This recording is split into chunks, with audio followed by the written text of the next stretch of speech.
Thank you for making it this far in the Control+Alt+Delinquents audiobook. If you haven't already, please subscribe and hit the bell. It takes a lot of effort to make these stories, and the more fans I gather, the easier it is for me to keep creating content. Please comment if you like as well, and say hello. I would love to hear from fans. I now present to you Control+Alt+Delinquents Ch.19. Keith and Jack worked hard to get the machines together with the help of Keith's mother. Keith concentrated on spooling countless lengths of copper wire around a spool as he kept coiling it around the core of the object. After getting a little winded and taking a breath, he looked down to see Jack attaching capacitors to a breadboard.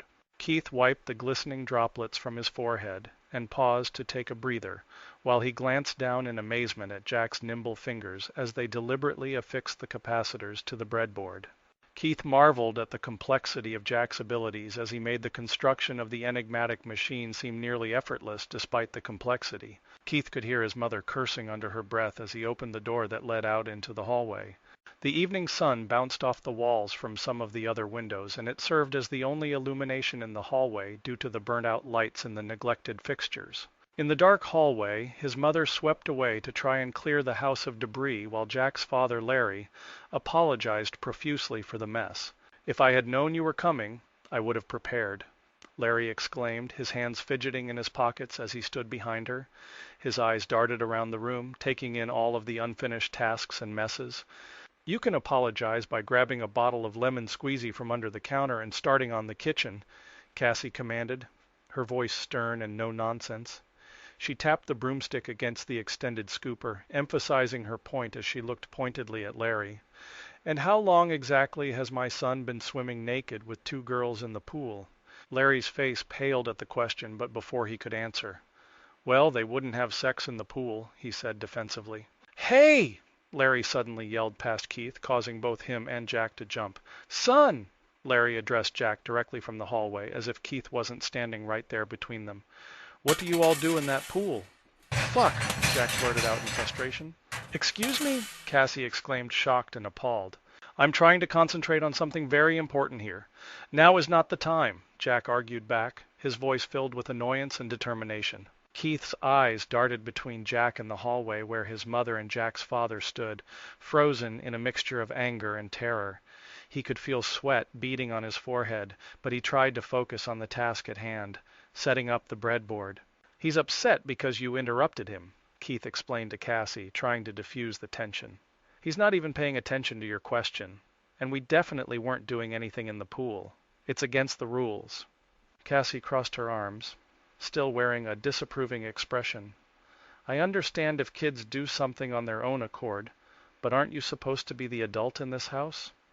She turned to Larry, who was holding a game controller in his hand. Cassie blinked a few times and rolled her eyes. "What?" Larry scoffed. "I am the adult here, and just so you know, I checked on those kids every time the game loaded a new level." He gestured to his beloved Call of Duty game with pride. Cassie shook her head at him in disbelief, her eyes widening as she took in his disheveled appearance. His hair was a mess, and there were dark circles under his bloodshot eyes. She couldn't believe how much he had changed since the last time she saw him. "My God, Larry, what happened to you?" she asked, her voice filled with concern. Larry raised a brow at her, not bothering to hide his annoyance. But before he could respond, the front door to the living room swung open, and Candace walked into the hallway. Her eyes widened as she took in the tense scene unfolding between Keith and Larry, with Cassie caught in the middle. Larry threw the game controller down the hallway in frustration, narrowly missing Candace's feet as it landed with a thud on the hardwood floor. "Cassie, I know we're not supposed to talk about this in front of Jack, but I won't let you judge my parenting skills. You have no right," Larry spat out angrily. Keith interjected nervously. Is that controller okay?" But all eyes were still focused on Larry and Cassie's heated exchange. Everyone in the room and hallway could feel the tension level wash over them in the moment. "Whoa, is that controller okay?" Keith asked. "I'm just proving to your mother that I am capable of putting childish things aside when necessary," Larry said with a hint of frustration in his voice. Candace bent down gracefully to retrieve the game controller from the ground. Her movements were fluid and graceful, like a dancer. "Yeah, well, Captain Crunch destroyed a Titan submarine with one of these things because he threw it one too many times," she retorted as she walked past Larry and handed the controller back to him. Larry let out a sigh and ran his hand through his hair, remembering his wild college days. Let's not compare my past mistakes to your present life. I want Keith and Nettie to have a better upbringing than I did. Keith watched the exchange between his parents with curiosity. He could see that they were having a serious conversation.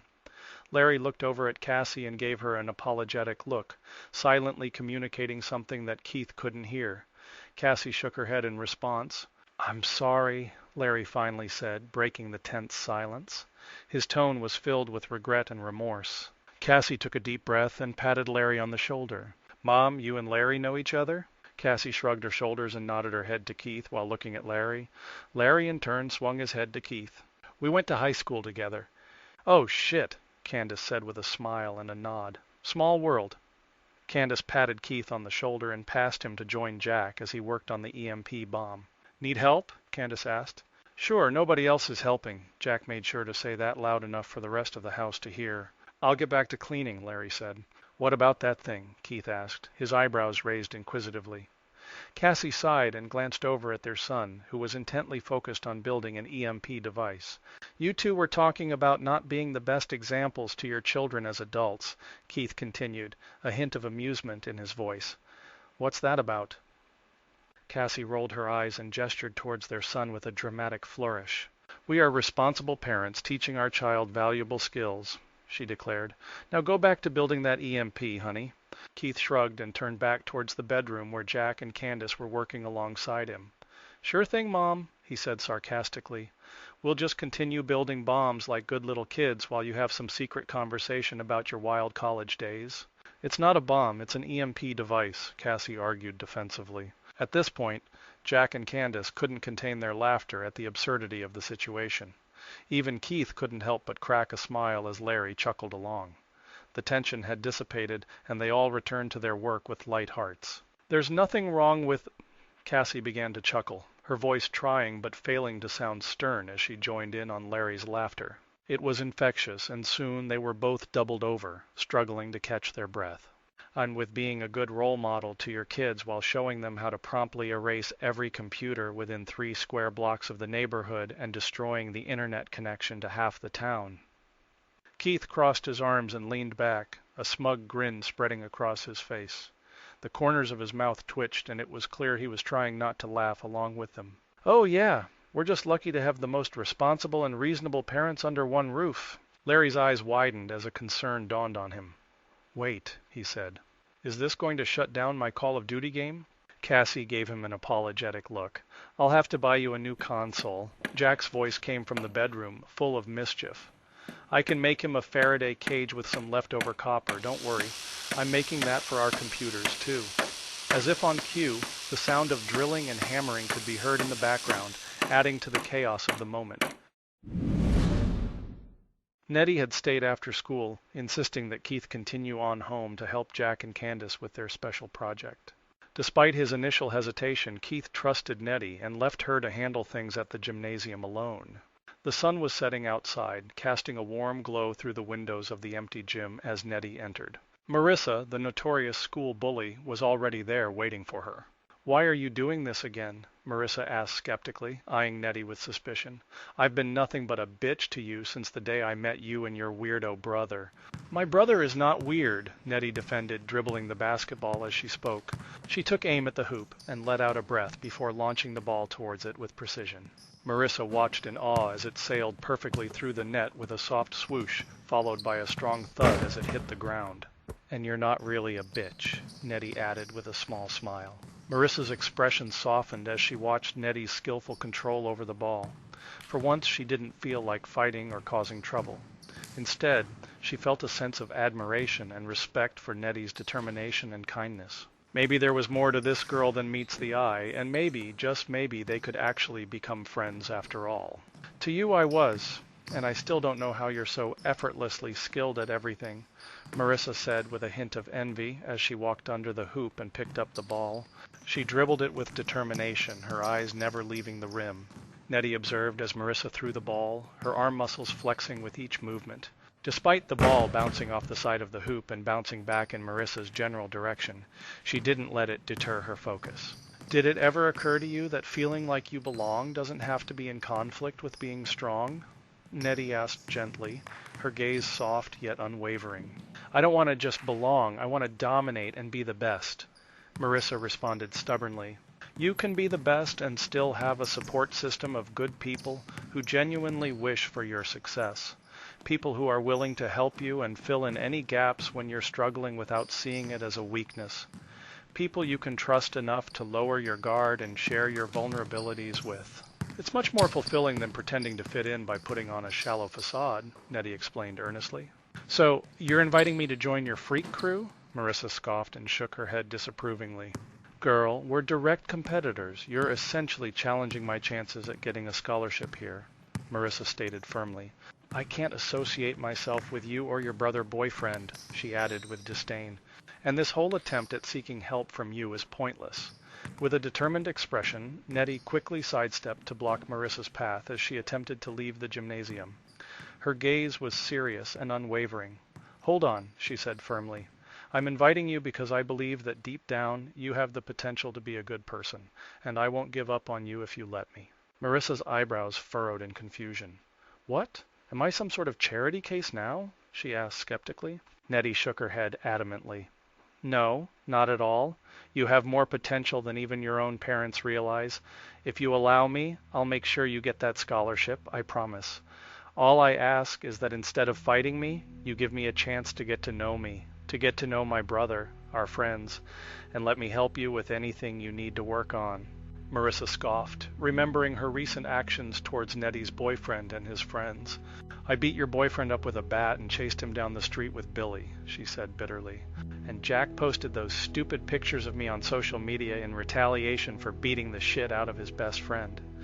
Do you really think they're just going to let me into the group like nothing happened? Nettie placed a hand on Marissa's shoulder reassuringly.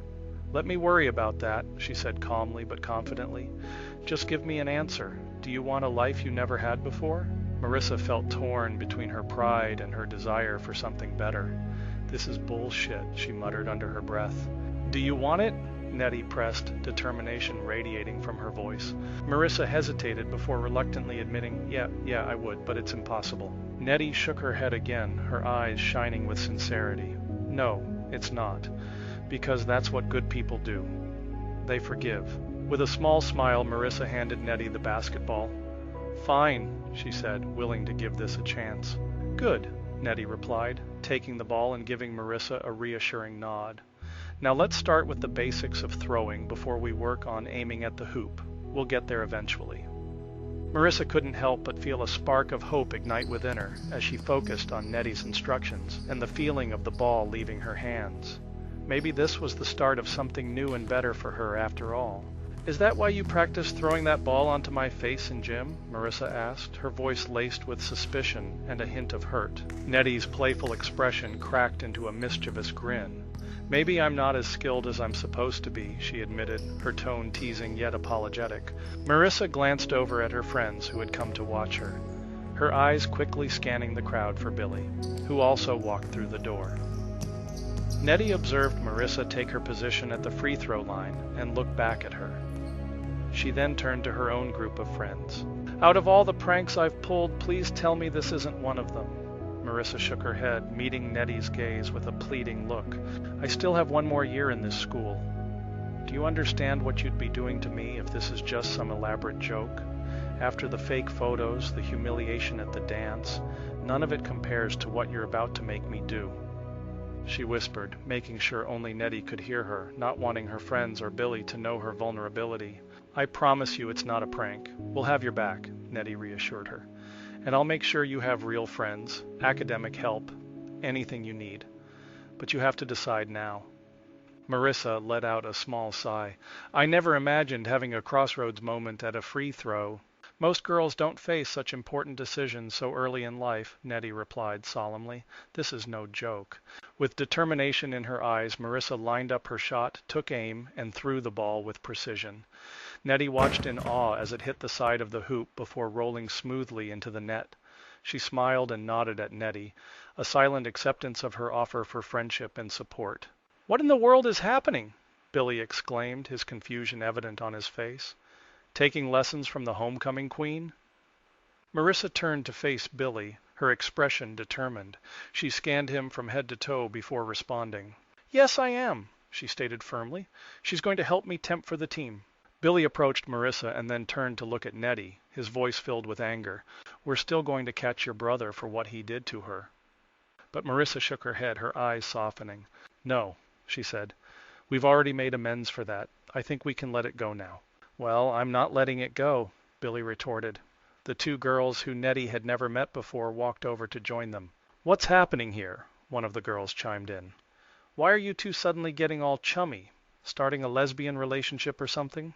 Billy laughed at the absurd suggestion, but Marissa crossed her arms defensively. Get out of here, Billy, before I grab my bat and shove it up your ass, she threatened. You wouldn't dare, Billy scoffed. Oh, I would, Marissa replied with determination. Reluctantly, Billy left with the two girls trailing behind him. Marissa watched them leave, almost hitting their backsides with the gymnasium doors on their way out. It was then that she turned to Nettie. You're still here? She asked hopefully. Now's the time to tell me you were just messing with me because I may have just ruined my reputation.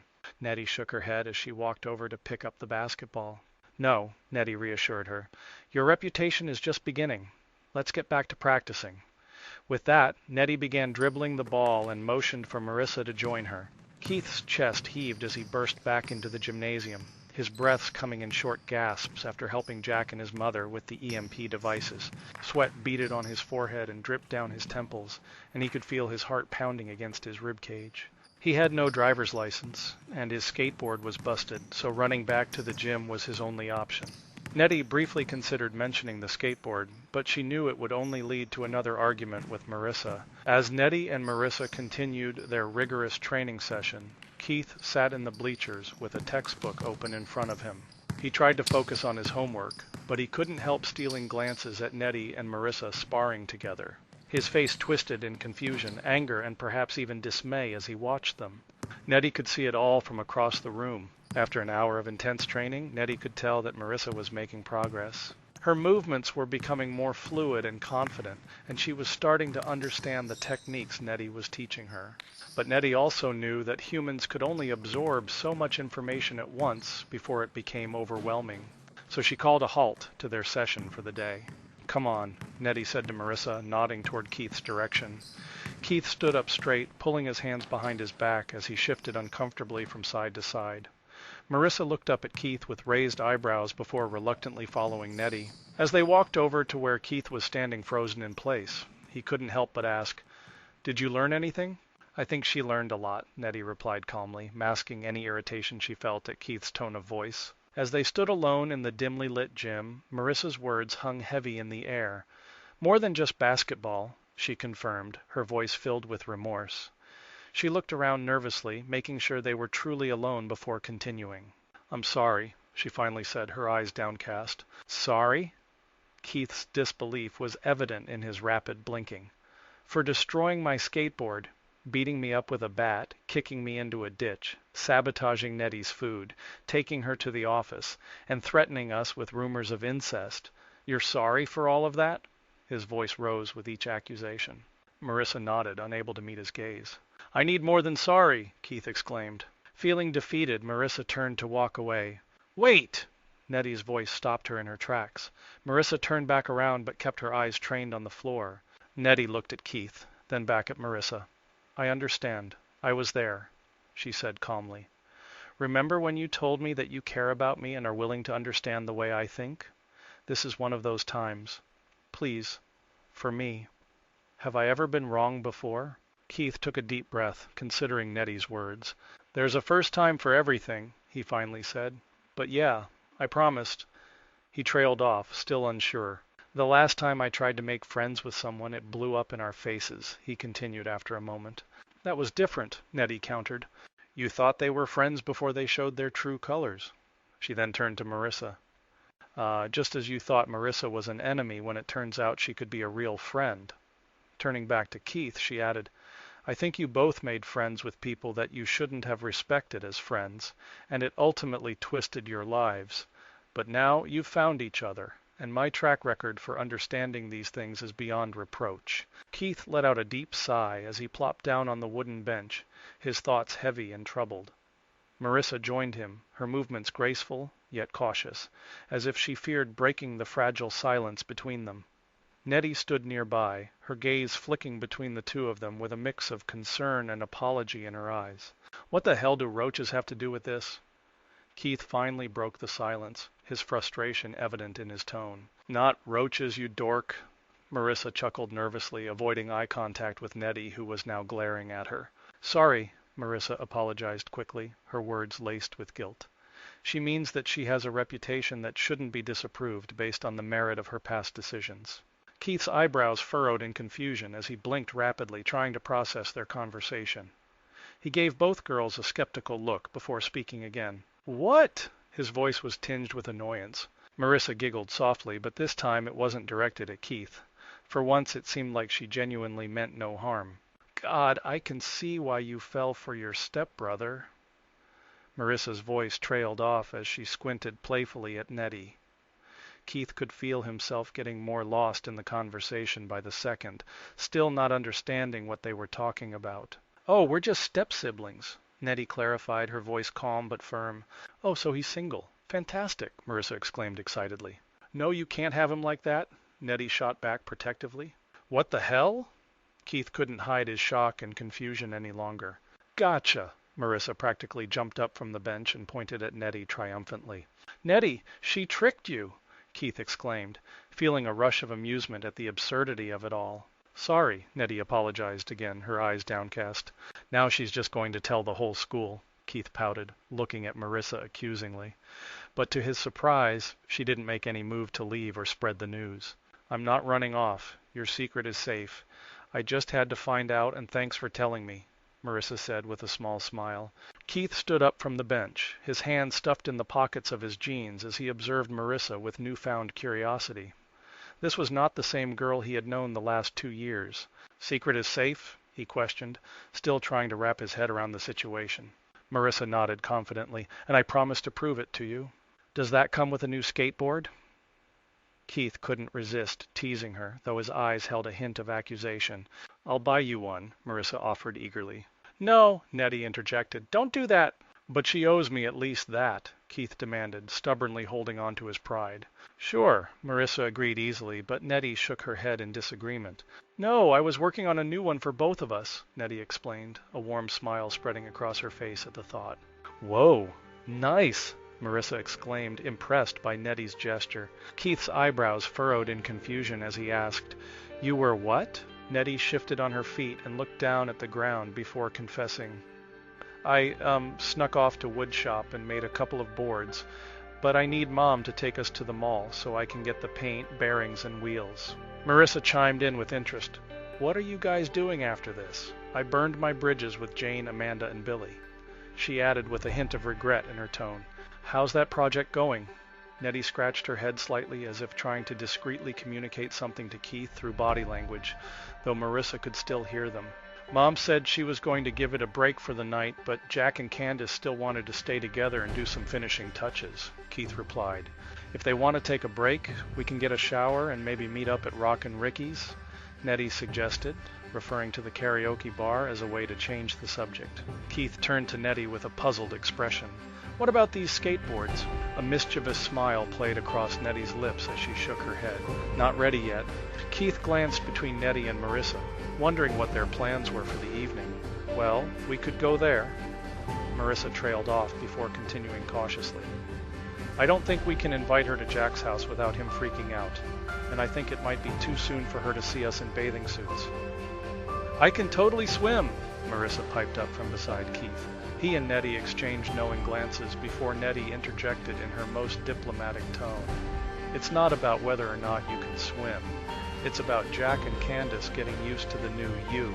Keith couldn't help but stifle a grin as he added, one small step at a time.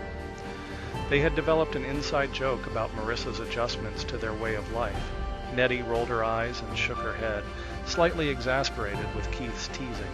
She was the one trying to merge their lives together, and his remarks weren't helping.